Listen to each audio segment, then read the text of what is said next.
Okay, അപ്പോൾ ഇന്നത്തെ ക്ലാസ്സിൽ നമ്മൾ LD ക്ലർക്ക് പരീക്ഷയുടെ മുൻ വർഷങ്ങളിലെ കുറച്ച് ചോദ്യങ്ങളാണ് ചെയ്യുന്നത്. ഇത് നമ്മളുടെ 13ാമത്തെ വീഡിയോയാണ്. സോ ഒട്ടും സമയം കളയേണ്ട, നമുക്ക് ആദ്യത്തെ ചോദ്യത്തിലേക്ക് പോകാം. മക്കളെ, ഇതാണ് ആദ്യത്തെ ചോദ്യം. 15 ലിറ്റർ പാൽ 3/4 ലിറ്റർ, അതായത് 3/4 ലിറ്റർ വീതമുള്ള കുപ്പികളിൽ ആക്കണം, അല്ലെങ്കിൽ കുപ്പികളിൽ നിറയ്ക്കണം. എത്ര കുപ്പി വേണം? അപ്പോൾ ഇതേപോലെ ഒരു ചോദ്യം ഇതിന് മുമ്പ് ഒരു ഷോർട്ട് വീഡിയോ ആയിട്ട് നമ്മൾ ചെയ്തിട്ടുള്ളതാണ്. അപ്പോൾ ഈ 15 ലിറ്റർ പാലാണ് ഉള്ളത്. 15 ലിറ്റർ പാലാണ് നമ്മുടെ കയ്യിലുള്ളത്. അത് 3/4 ലിറ്റർ വീതമുള്ള കുപ്പിയിലേക്ക് ആക്കണം. അപ്പോൾ എത്ര കുപ്പി വേണം എന്ന് ചോദിച്ചാൽ ഒരു കുപ്പിയിൽ 3/4 ലിറ്റർ ആണ്. സോ 15 ഡിവൈഡഡ് ബൈ 3/4, എത്ര കുപ്പികൾ വേണം? ഇവിടെ ഒരു കാര്യം മാത്രം നിങ്ങൾ ശ്രദ്ധിച്ചാൽ മതി. ഈ 15നെ നമ്മൾ ഹരിക്കുന്നത് 3/4 എന്ന ഭിന്നസംഖ്യ കൊണ്ടാണ്. ഭിന്നസംഖ്യ കൊണ്ട് ഹരിച്ചാൽ, അല്ലെങ്കിൽ ഹരിക്കണമെങ്കിൽ എന്താ ചെയ്യേണ്ടത്? തിരിച്ചിട്ട് ഗുണിക്കണം. അല്ല, ഭിന്നസംഖ്യ എന്നല്ല, ഏത് സംഖ്യ കൊണ്ട് നിങ്ങൾ ഒരു സംഖ്യയെ ഹരിക്കാൻ പോയാലും തിരിച്ചിട്ട് ഗുണിക്കുക എന്നുള്ളതാണ്. ഹരണം എന്ന് പറഞ്ഞാൽ തിരിച്ചിട്ടുള്ള ഗുണനമാണ്. Division is actually inverse of multiplication. നമ്മൾ പല പ്രാവശ്യം പറഞ്ഞിട്ടുള്ളതാണ്. അപ്പോൾ ഇവിടെ നോക്കുമ്പോൾ 15 ഇൻറ്റു ഈ 3/4നെ നമ്മൾ തിരിച്ചിട്ട് ഗുണിക്കണം. 3/4നെ തിരിച്ചിട്ട് ഗുണിക്കുക എന്ന് പറയുമ്പോൾ എത്ര ആയിരിക്കും? 4/3. അപ്പോൾ അതാണ്ട് ഈ 3ഉം 15 കൂടെ വെട്ടിക്കളയുക എന്ന് പറഞ്ഞാൽ 3ൽ 3 ഒരു പ്രാവശ്യം, 15ൽ 3 എത്ര പ്രാവശ്യം? 5 പ്രാവശ്യം. സോ പിന്നെ എന്തായിരിക്കും? 5 ഇൻറ്റു 4. 5 ഇൻറ്റു 4 എന്ന് പറയുമ്പോൾ എത്ര കിട്ടും? 20 ലിറ്റർ എന്ന് കിട്ടും. സോ ഓപ്ഷനിലുണ്ടോ? 20 ലിറ്റർ അല്ല, എത്ര കുപ്പി വേണമെന്നല്ലേ ചോദ്യം. 15 ലിറ്റർ പാലിനെ 3/4 ഉള്ള കുപ്പിയുടെ എണ്ണം കൊണ്ട് നമ്മൾ ഹരിച്ചു. 3/4 ലിറ്റർ വെച്ച് നമ്മൾ ഹരിച്ചു. എത്ര കിട്ടി? 20 ലിറ്റർ അല്ലേ? 3/4 കൊണ്ട് ഹരിക്കാൻ പറഞ്ഞാൽ നേരെ തിരിച്ചിട്ട് 4/3 കൊണ്ട് ഗുണിക്കുക. സോ ആൻസർ എത്രയാണ് മക്കളെ? 20 ലിറ്റർ. ഓപ്ഷൻ എ ശരിയാണോ? തീർച്ചയായിട്ടും. സോ ആൻസർ എത്രയാണ്? 20 ലിറ്റർ. അടുത്ത ചോദ്യത്തിലേക്ക് പോകാം. 0.12ന്റെ വർഗം. 0.12ന്റെ വർഗം വളരെ എളുപ്പമാണ്. 0.12ന്റെ സ്ക്വയർ. നിങ്ങൾ ആദ്യം എന്ത് ചെയ്യുക? 12ന്റെ സ്ക്വയർ കണ്ടുപിടിച്ചങ്ങ് എഴുതുക. 12ന്റെ സ്ക്വയർ എത്ര മക്കളെ? 144. ഇവിടെ 2 അക്കം ഉള്ള ഒരു സംഖ്യയുടെ സ്ക്വയർ ആണ് കാണുന്നത്. അപ്പോൾ അതിൻ്റെ ഇരട്ടി 4 സ്ഥാനം മാറ്റി കുത്തിടുക. എവിടുന്ന്? വലത്തു നിന്ന്. അപ്പോൾ 144ന്റെ 4 സ്ഥാനം 1, 2, 3. അപ്പോൾ ഇവിടെ എന്ത് ചെയ്യണം? ഒരു 0 കൊടുക്കണം. ഒരു സ്ഥാനം മാറ്റി കുത്തിടുക. അപ്പോൾ 0.0144. 0.0144 എവിടെയുണ്ട്? ഇതാ ഇവിടെയുണ്ട്. സോ ആൻസർ എത്രയാണ്? Option C. ഓപ്ഷൻ സി ശരിയാണോ? Yes, option C. അടുത്ത ചോദ്യം. അടുത്തതും ഡെസിമൽസുമായി ബന്ധപ്പെട്ട ഒരു ചോദ്യമാണ്. 0.101 into 0.001 is equal to dash. So നിങ്ങൾ ഈ 0 കിടുതാപ്പും എല്ലാം കളയുക. എന്നിട്ട് 101നെ 1 കൊണ്ട് അങ്ങ് ഗുണിക്കുക. എത്ര എന്ന് എഴുതുക? 101 എന്ന് എഴുതുക. ഇനി നോക്കുക, ഇവിടെ എത്ര എണ്ണം ഉണ്ട്? 3 സ്ഥാനമുണ്ട് പോയിന്റ് കഴിഞ്ഞിട്ട്. ഇവിടെ എത്രയുണ്ട്? ഇവിടെയും എത്രയുണ്ട്? 3 സ്ഥാനമുണ്ട് അല്ലേ? അപ്പം 101 എഴുതുക. 101നെ 1 കൊണ്ട് ഗുണിച്ചാൽ എത്ര കിട്ടും? 101 തന്നെ കിട്ടും. എന്നിട്ട് ഇവിടെ 3 സ്ഥാനമുണ്ട്, ഇവിടെ 3 സ്ഥാനമുണ്ട്. സോ 3 3 6 സ്ഥാനം കഴിഞ്ഞ് കുത്തിടുക. അപ്പോൾ 6 സ്ഥാനം എന്ന് പറയുമ്പോൾ ഇവിടെ 101 ഉണ്ട്.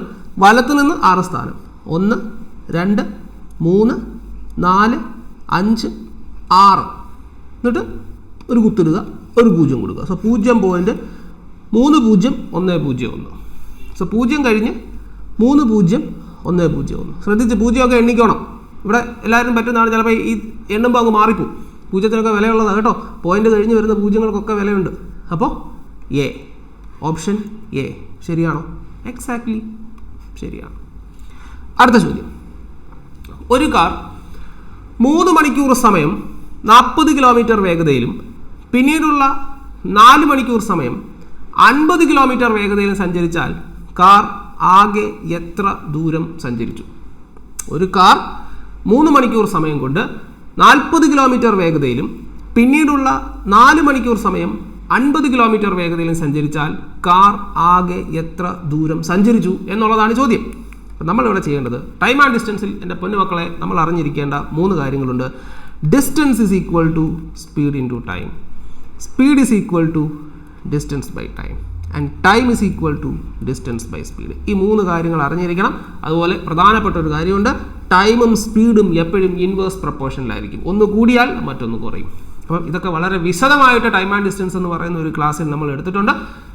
അതിൽ എന്തെങ്കിലും ഒരു ക്ലാരിറ്റി കുറവ് അല്ലെങ്കിൽ ടൈം ആൻഡ് ഡിസ്റ്റൻസിൻ്റെ ബേസിൽ എന്തെങ്കിലും ഒരു കുറവ് നിങ്ങൾക്കുണ്ടെങ്കിൽ, അല്ലെങ്കിൽ എന്തെങ്കിലും നിങ്ങൾക്ക് എന്തെങ്കിലുമൊക്കെ ക്ലിയർ ആവാനുണ്ടെങ്കിൽ തീർച്ചയായിട്ടും please do watch the video. അത് കാണുക. ടൈം ആൻഡ് ഡിസ്റ്റൻസ് എന്ന് പറയുമ്പോൾ ടൈം ആൻഡ് ഡിസ്റ്റൻസ് ഉണ്ട്, ട്രെയിൻസ് ഉണ്ട്, ബോട്ട്സ് ആൻഡ് സ്ട്രീംസ് ഉണ്ട്. ഇത് 3ഉം അങ്ങേയറ്റം ഇമ്പോർട്ടൻ്റ് ആയിട്ടുള്ള ഒരു കാര്യമാണ്. അത് ഏത് പരീക്ഷയ്ക്ക് പോയാലും. അപ്പോൾ അതുകൊണ്ട് തീർച്ചയായിട്ടും ആ ക്ലാസ് കാണുക. ഏത് ടൈം ആൻഡ് ഡിസ്റ്റൻസ് ക്ലാസ് കാണുക. ബേസിൽ എന്തെങ്കിലും ബുദ്ധിമുട്ട് നിങ്ങൾക്കുണ്ടെങ്കിൽ ആ ക്ലാസ് കാണുക. അപ്പോൾ ഇവിടുത്തെ ചോദ്യം നോക്കാം. ഇത് വളരെ സിമ്പിൾ ആയിട്ടുള്ളൊരു ചോദ്യമാണ്. 3 മണിക്കൂർ എന്ന് പറഞ്ഞാൽ അതെന്താണ് മക്കളെ? ടൈമാണ്. 40 കിലോമീറ്റർ വേഗത എന്ന് പറയുമ്പോൾ അതെന്താണ്? ഡിസ്റ്റൻസ് ആണ്. 4 മണിക്കൂർ സമയം എന്ന് പറയുമ്പോൾ ടൈമാണ്. 50 കിലോമീറ്റർ വേഗത 40 കിലോമീറ്റർ വേഗത എന്ന് പറയുമ്പോൾ ഡിസ്റ്റൻസ് അല്ല, സ്പീഡ് കേട്ടോ, സ്പീഡ്. ഞാനിവിടെ 40 കിലോമീറ്റർ മാത്രമേ കണ്ടുള്ളൂ. 40 കിലോമീറ്റർ വേഗത എന്ന് പറഞ്ഞാൽ അതിൻ്റെ അർത്ഥം 40 കിലോമീറ്റർ പെർ അവർ. അവരങ്ങനെ പറയത്തുള്ളൂ. 40 കിലോമീറ്റർ വേഗതയിൽ സഞ്ചരിച്ചെന്ന് പറഞ്ഞാൽ ഒരു മണിക്കൂറിൽ 40 കിലോമീറ്റർ. അപ്പോൾ അയ്യോ സാറേ അങ്ങനെ പറഞ്ഞിട്ടില്ലല്ലോ എന്ന് ചോദിക്കരുത്. അതിൻ്റെ അർത്ഥം മലയാളത്തിൽ ചോദ്യം എഴുതുമ്പോഴുള്ള കുഴപ്പമാണ്. ഇംഗ്ലീഷിലാണെങ്കിൽ കൃത്യമായിട്ട് അവർ 40 കിലോമീറ്റർ പെർ അവർ എന്ന് പറയും. കാരണം എഴുതാൻ എളുപ്പമാണ്. ഇങ്ങനെ എഴുതിയാൽ മതി. ഇങ്ങനെ ഒരു ചരിഞ്ഞ വര അല്ലെങ്കിൽ KMPH എന്ന് എഴുതിയാൽ മതി. പക്ഷേ മലയാളത്തിൽ എഴുതുമ്പോൾ ഇത്രയും വലിച്ചു വാരി എഴുതാം. മണിക്കൂറിൽ 40 കിലോമീറ്റർ വേഗതയിലെന്നൊന്നും ചിലപ്പം ചോദ്യം ഇടുന്ന ആൾ എഴുതത്തില്ല.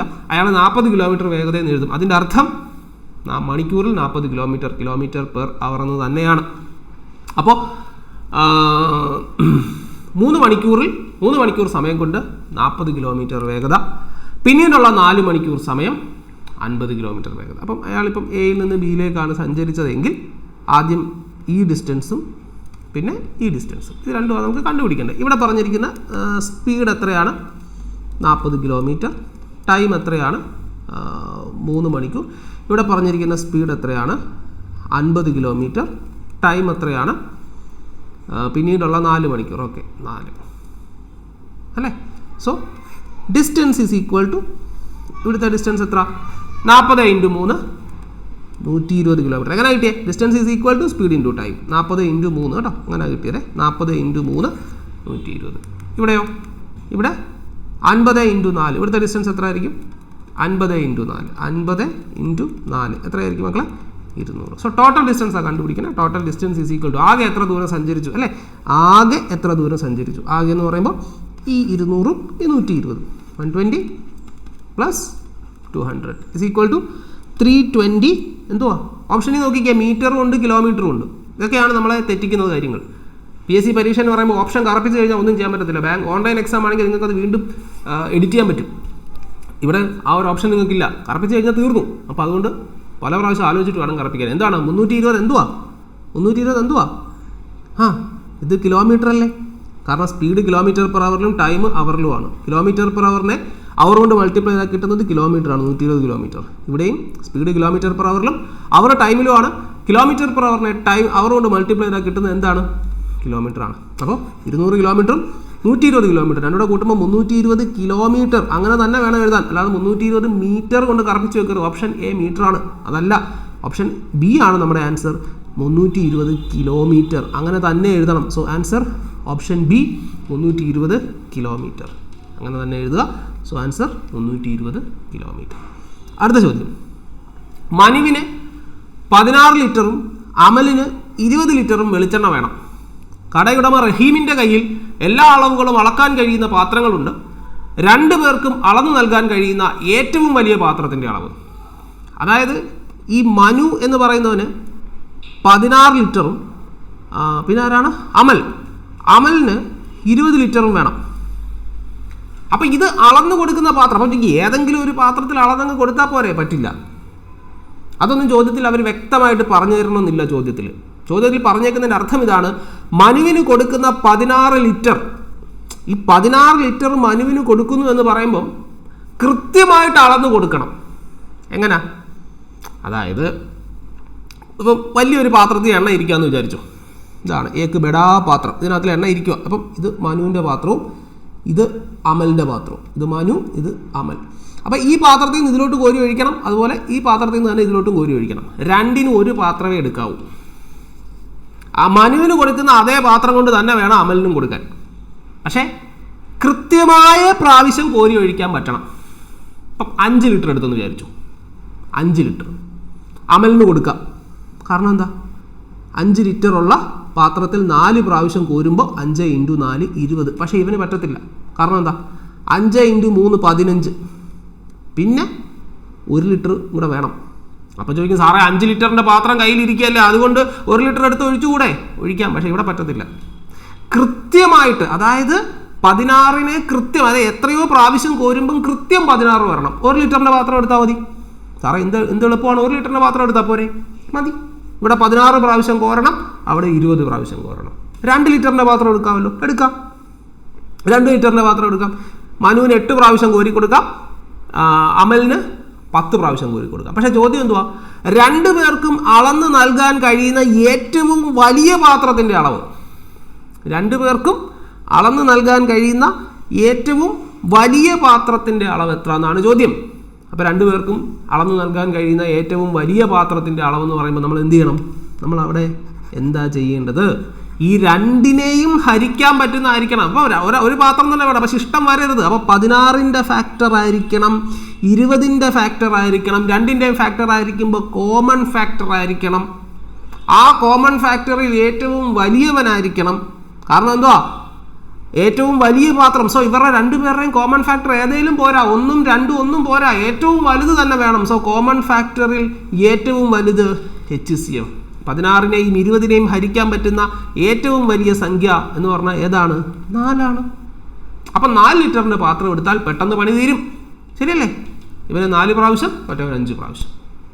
4 × 4 16, 4 × 5. അതിലും വലുതുണ്ടോ? 8 എടുക്കാൻ പറ്റുമോ? ഇല്ല. 16 എടുക്കാൻ പറ്റുമോ? പറ്റത്തില്ല. സോ ആൻസർ ഏതാണ്? HCF കണ്ടുപിടിച്ചാൽ മതി. സോ ആൻസർ എത്രയാണ്? 4 litre. Option A. So answer എത്ര? 4 ലിറ്റർ. ശരിയാണോ മക്കളെ? തീർച്ചയായിട്ടും 4 ലിറ്റർ. അടുത്തത്, രാമുവിൻ്റെ അമ്മയുടെ വയസ്സ് രാമുവിൻ്റെ 2 മടങ്ങിനേക്കാൾ 3 കൂടുതലാണ്. അമ്മയുടെ വയസ്സ് 47 ആണെങ്കിൽ രാമുവിൻ്റെ വയസ്സ് എത്ര? വളരെ എളുപ്പമാണ്, പേനയും പേപ്പറും ഒന്നും വേണ്ട. രാമുവിൻ്റെ വയസ്സ് അവൻ്റെ അമ്മയുടെ വയസ്സ് രാമുവിൻ്റെ വയസ്സിൻ്റെ ഇരട്ടിയേക്കാൾ 3 കൂടുതലാണ്. അപ്പോൾ 3 അങ്ങ് കുറച്ചേ, 3 കൂടുതലാണെന്നല്ലേ പറഞ്ഞത്. 3 കുറയ്ക്കുമ്പോൾ എത്ര കിട്ടും? 44 അല്ലേ? 44 അപ്പോൾ ഇത് രാമുവിൻ്റെ വയസ്സിൻ്റെ ഇരട്ടിയാണ് 44. ഇരട്ടിയുടെ കൂടെ 3 കൂടെ കൂട്ടുമ്പോൾ 44 കൂടെ 3 കൂടെ കൂട്ടുമ്പോഴല്ലേ 47 കിട്ടുന്നത്. അപ്പോൾ ഇവൻ്റെ വയസ്സിൻ്റെ ഇരട്ടി എന്ന് പറയുന്നത് എത്ര ആയിരിക്കും?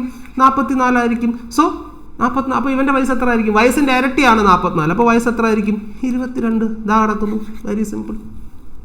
ഞങ്ങൾക്ക് ഇങ്ങനെ ചെയ്താൽ പോരാ സാർ, ഞങ്ങൾക്ക് എക്സ് വേണം. ഓ, വൈ നോട്ട്?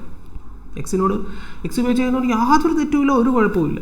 നിങ്ങൾക്ക് അതാണ് ഇഷ്ടമെങ്കിൽ, നിങ്ങൾക്ക് അതാണ് എളുപ്പമെങ്കിൽ ധൈര്യമായിട്ട് ചെയ്യാം. ഞാൻ ഒരിക്കലും എക്സിനെതിരല്ല. പലരും എൻ്റെ ഏതോ ഒരു വീഡിയോയുടെ കമൻറ്റ് ബോക്സിൽ തനിക്കെന്താണോ എക്സിനോട് ഇത്ര പുച്ഛം, എക്സ് തന്നെ പിടിച്ച് കടിച്ചോ? അയ്യോ, എക്സ് എന്നെ ഒന്നും ചെയ്തിട്ടില്ല. എക്സുമായിട്ട് എനിക്ക് യാതൊരു ഇതുമില്ല. ഈ എക്സും വൈയും ഒക്കെ പഠിച്ച് മാർക്ക് മേടിച്ച് തന്നെയാണ് ഞാനും പാസ്സായി വന്നിട്ടുള്ളത്. അതുകൊണ്ട് എക്സിനോട് എനിക്ക് യാതൊരു വിരോധവും ഇല്ല. അങ്ങേയറ്റം സ്നേഹവും ബഹുമാനവും മാത്രമേ ഉള്ളൂ. ഇനി നിങ്ങൾക്ക് എക്സ് കൊണ്ട് ഇത് ചെയ്യണമെങ്കിൽ വളരെ എളുപ്പമാണ്. ഇങ്ങോട്ട് നോക്കിക്കോ മക്കളെ. രാമുവിൻ്റെ വയസ്സിൻ്റെ 2 മടങ്ങെന്ന് പറയുമ്പോൾ രാമുവിൻ്റെ വയസ്സിനെ എക്സ് ആയിട്ട് എടുത്താൽ 2 മടങ്ങ് 2x, അതിൻ്റെ കൂടെ 3 കൂടെ കൂട്ടിയാലാണ് 47 കിട്ടുക. അപ്പോൾ 2x എന്ന് പറയുമ്പോൾ 47 3 കുറച്ചാൽ 44, എക്സ് എന്ന് പറയുമ്പോൾ 44ൻ്റെ പകുതി ആയിരിക്കും. എത്രയായിരിക്കും? 22. അങ്ങനെ ചെയ്യാം. ഞാൻ പറഞ്ഞ എന്താ, അതിൻ്റെ ആവശ്യമില്ല, ഇങ്ങനെ എഴുതേണ്ട ആവശ്യമില്ല, മനസ്സിലാലോചിച്ച് ചെയ്യാം. അമ്മയുടെ വയസ്സ് 47, അത് ഇവൻ്റെ 2 ഇരട്ടിയേക്കാൾ 3 കൂടുതലാണ്. അപ്പോൾ 3 അങ്ങ് കുറച്ചാൽ എത്ര കിട്ടും? 44. അപ്പോൾ ഇവൻ്റെ ഇരട്ടി എന്ന് പറയുമ്പോൾ 44 ആയിരിക്കും. അപ്പോൾ അവൻ്റെ വയസ്സ് എത്ര? 44ൻ്റെ പകുതി 22. അത്രയേ ഉള്ളൂ. സോ ഇതാണ് നമ്മൾ പറഞ്ഞത്. സോ നിങ്ങൾക്ക് ഏത് രീതി വേണമെങ്കിലും ചെയ്യാം, ആൻസർ കിട്ടിയാൽ മതി. Okay, so 22. സോ നമുക്ക് അടുത്ത ചോദ്യത്തിലേക്ക് പോകാം. 5:128 and 6. ഇത് അനലോഗി സീരീസ് എന്ന് പറയും. ആദ്യത്തെ ഈ 2 എണ്ണം തമ്മിൽ ഒരു ബന്ധമുണ്ട്. ഇപ്പം 5ഉം 128ഉം തമ്മിൽ ഒരു ബന്ധമുണ്ട്. അതേ ബന്ധം തന്നെയാണ് അത്. ഈ 5 എങ്ങനെയാണോ 128 മാറിയത്, അതേപോലെ തന്നെ 6ൻ്റെ പെയറിനെ നമുക്ക് കണ്ടെത്തണം, അതായത് ജോഡിയെ കണ്ടെത്തണം. 5 128 ഞാൻ പറയുമ്പോൾ പെട്ടെന്ന് തന്നെ നമുക്ക് മനസ്സിലാവും. 5ൻ്റെ ക്യൂബ് 125, അതിൻ്റെ കൂടെ 3 കൂട്ടിയേക്കുക. 125 3 ആണ് എത്ര? 128. അപ്പോൾ ഇവിടെ 6ൻ്റെ ക്യൂബ് +3. 6ന്റെ ക്യൂബ് എത്ര മക്കളെ? 216 പ്ലസ് 3 എത്ര? 216 3 219. സോ ഇങ്ങനെയുള്ള ചോദ്യങ്ങൾ ഈ SSC പരീക്ഷകൾക്ക് ധാരാളം ചോദിക്കും, PSCക്കും ചോദിക്കും കേട്ടോ. SSC ഈ CHSL അല്ലെങ്കിൽ അങ്ങനെയുള്ള പരീക്ഷകൾക്കൊക്കെ, റെയിൽവേയുടെ പരീക്ഷയ്ക്കൊക്കെ ഒരു സ്ഥിരം സാന്നിധ്യമാണ്. റീസണിങ്ങിലും ഒക്കെ ഈ സാധനം ചോദിക്കാറുണ്ട്. സോ 5 128 ആണെങ്കിൽ 6 എത്ര? സോ ആൻസർ നമുക്ക് കിട്ടി 219. അപ്പോൾ ഞാൻ പറഞ്ഞില്ലേ ചെറിയൊരു ക്ലാസ് ആയിരുന്നു എന്ന്. പെട്ടെന്നൊരു 7 ചോദ്യങ്ങൾ, ഇതെല്ലാം മുൻ വർഷങ്ങളിലെ ചോദ്യങ്ങളാണ് കേട്ടോ. PSCയുടെ പല ഏതൊക്കെ എക്സാം ആണെന്നുള്ളത് ഞാനിവിടെ നോട്ട് ചെയ്തിട്ടില്ല. വേണമെങ്കിൽ അതും ഞാൻ ഇനി ക്ലാസ്സുകളിൽ അങ്ങനെ വേണമെങ്കിൽ അങ്ങനെ നോട്ട് ചെയ്യണമെങ്കിൽ അങ്ങനെ ഞാൻ നോട്ട് ചെയ്ത് തരാം. ഇപ്പോൾ ഏത് പരീക്ഷയ്ക്കാണെന്ന് അറിഞ്ഞതുകൊണ്ട് പ്രത്യേക കാര്യമൊന്നുമില്ല. എന്തായാലും ഇതെല്ലാം ചോദിച്ചിട്ടുള്ള ചോദ്യങ്ങളാണ്. സോ ഇങ്ങനെയുള്ള ചോദ്യങ്ങൾ തന്നെ, അല്ലെങ്കിൽ ഇങ്ങനെയുള്ള ചോദ്യങ്ങളൊക്കെ തന്നെ നമുക്ക് പ്രതീക്ഷിക്കാം. സോ ഇങ്ങനെയുള്ള ചോദ്യങ്ങളൊക്കെ കണ്ടെത്തി ചെയ്യുക, കഴിയുന്നത്ര ചോദ്യങ്ങൾ കണ്ടെത്തി ചെയ്യുക, നന്നായിട്ട് ശ്രമിക്കുക, നല്ലപോലെ എഫേർട്ട് എടുക്കുക. കുറേ ചോദ്യങ്ങൾ ചെയ്ത് പ്രാക്ടീസ് വന്നു കഴിഞ്ഞാൽ മാത്സ് ഓക്കെയാണ്. വേറെ കുറേ നന്നായിട്ട് പ്രാക്ടീസ് ചെയ്ത് ഒരു ട്രാക്കിലേക്ക് നിങ്ങൾ വന്നു കഴിഞ്ഞാൽ ഓക്കെയാണ്. സോ ഒരിക്കലും നിങ്ങൾ പ്രാക്ടീസ് ചെയ്യുന്നതിന് മടിക്കരുത്. പുതിയത് പഠിക്കുന്നതിനേക്കാൾ നിങ്ങൾ ഇമ്പോർട്ടൻസ് കൊടുക്കണം പ്രാക്ടീസ് ചെയ്യുന്നതിന് കേട്ടോ. സോ കഴിയുന്നത്ര ചോദ്യങ്ങൾ ചെയ്യുക, തന്നെ പഠിക്കാവുന്നതേ ഉള്ളൂ. ഇതെല്ലാം എത്ര ചോദ്യങ്ങൾ ചെയ്യാമോ അത്രയും ചോദ്യങ്ങൾ ചെയ്യുക. ഇതുപോലെയുള്ള 12ഓളം വീഡിയോകൾ ഇതിൻ്റെ ബാക്കിലായിട്ട് നമ്മൾ ചെയ്തിട്ടുണ്ട്. ഇത് 13ാമത്തെ വീഡിയോ ആണ്. സോ അതൊന്നും കണ്ടിട്ടില്ലെങ്കിൽ തീർച്ചയായിട്ടും അതൊക്കെ കണ്ടു നോക്കുക. അപ്പോൾ ഇന്നത്തെ ക്ലാസ് ഇത്രയേ ഉള്ളൂ. നമുക്കിനി അടുത്ത ക്ലാസ്സിലൂടെ വീണ്ടും കാണാം.